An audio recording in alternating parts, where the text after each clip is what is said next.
Бардығын тынчытыш үчүн кайсы бир адамдарды же бийлик топторун, кайсы бир улутту күнөөлүү деп табуу керек дегенге караманча каршымын. Кара ящикта бир күн ачылат. Ташиевден өткөн бийлик учурундагы эрдиги.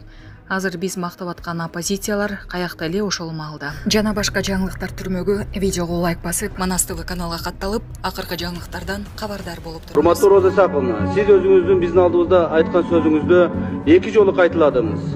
Биз күнөөлүүлөрдү издебешибиз керекти. Эмне үчүн биз күнөөлүүлөрдү издебешибиз керек экен? Июнь коогалагындагы күнөөлүүлөрдү биз издешибиз керек, табышыбыз керек жана жазалашыбыз керек. Ташиевдин салымы күчтүү. Өзү киришип, өзү түшүп, оттон да, чоктон да, октон да коркпой ошол келген.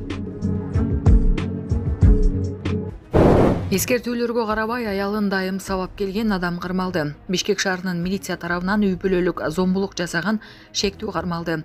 Бул тууралуу 1-май райондук ички иштер башкармалыгынан билдиришти.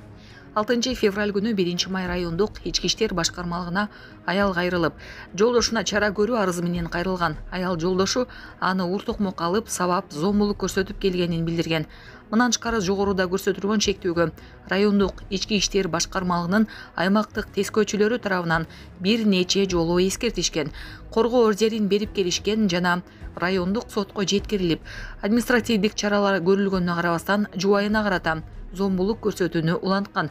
Аталган факты боюнча уруп сабоо менен кылмыш иши козголгон. Кылмышка шектүү катары 1974-жылы туулган шектүү кармалып, тергөө кызматына жеткирилген жана убактылуу кармоочу жайга киргизилди. Тергөө иштери уланууда. Урматтуу Москвадагы мекендештер, сиздерге таза жана оригинал документтер керек болсо, сиздерге Абдуталип мырзаны сунуштайбыз. Алдыңыздарда турган бардык документтерди бат жана таза жасап берет. Регистрация 3 айга, 9 айга, продление 3 айга, 9 айга таза жана ишеничтүү базасына жооп берет. Аманатка кыянат жок. Связь жана WhatsApp номер +7 916 044 66 24. Кызматыңыздарда Абдуталип. Ички иштер министрлиги менен тирешип жүргөн журналист подстава менен кармалдыбы. Милиция кызматкеринен ири суммада акча талап кылган жаран кармалды. Чүй облустук ички иштер башкармалыгынан билдиришкендей, жаран 100 000 сом алып жатканда колго түшүрүлгөн. Бул факты опузалап пара талап кылуу негизинде кылмыш иши козголуп, тергөө иштери уланууда. Өздүк булактардын маалыматына караганда, шектүү мурда 5-канал НТСте иштеп кеткен Эрмек Аттокуров аттуу журналист ал 1 жылдан бери ички иштер министрлиги менен тирешип жүргөн. Жакында өзүнө карата подстава же провокация болорун жазган. Булак мекендеш.ру.